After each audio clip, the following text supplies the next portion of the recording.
আপনাদের নিয়েছি একটি ওয়েবসাইট। এই ওয়েবসাইট থেকে ডলার ক্রয় বিক্রয় করতে পারবেন খুব সহজেই। এই জন্য চলে যাবেন উপরে থ্রি লাইন বাটনে ক্লিক করবেন। ক্লিক করার পর দেখুন সাইন আপ আছে, সাইন আপে ক্লিক করবেন। সাইন আপ ক্লিক করার পর আপনার user name, email address, password, টিপাসওয়ার্ড দিয়ে আইডিটি রেজিস্ট্রেশন করে নেবেন। যেহেতু আমার আগে থেকে রেজিস্ট্রেশন করা আছে আমি রেজিস্ট্রেশন করে নিচ্ছি। নেওয়ার পর আবার থ্রি লাইন বাটনে চলে যাবেন। চলে যাওয়ার পরে লগ ইনে ক্লিক করবেন। লগ ইনে ক্লিক করার পর আপনার ইমেল অ্যাড্রেস পাসওয়ার্ড দিয়ে আইডিটি রেজিস্ট্রেশন করে নেবেন। করা হয়ে গেলে কীভাবে টাকা এক্সচেঞ্জ করবেন আমি দেখিয়ে দিচ্ছি। যদি আমি নগদে সেন্ড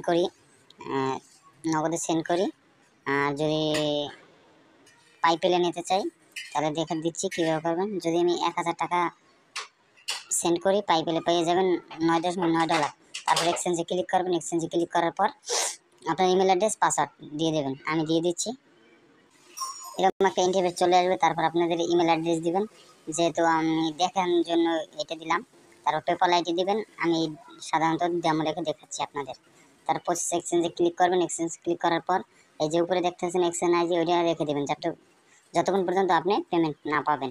তারপরে কনফার্ম আদারে ক্লিক করবেন। কনফার্ম আদারে ক্লিক করার পর যে নাম্বার দিয়ে সেন্ড করবেন তার ট্রানজ্যাকশন আইডিটা দিয়ে দেবেন। আমি ডেমো রেখে দেখাচ্ছি। তারপর এরকম একটা ইন্টারফেস চলে আসবে। আপনার টাকাটা প্রসেসিংয়ে আছে, এই দেখেন প্রসেসিং হয়ে গেলে কমপ্লিট লেখা আছে। আপনার জাস্ট এরকম কমপ্লিট লেখা। আমাদের সাথে যদি লাইভ চ্যাটে কথা বলতে চান তাহলে নিচে লাইভ চ্যাটে কথা বলতে পারবেন এবং টেলিগ্রামে যোগাযোগ করুন। আমাদের লিঙ্কটি ডিসক্রিপশন বক্সে দেওয়া আছে। ধন্যবাদ। যদি ভিডিওটি ভালো লাগে লাইক করবেন, শেয়ার করবেন এবং সাবস্ক্রাইব করবেন।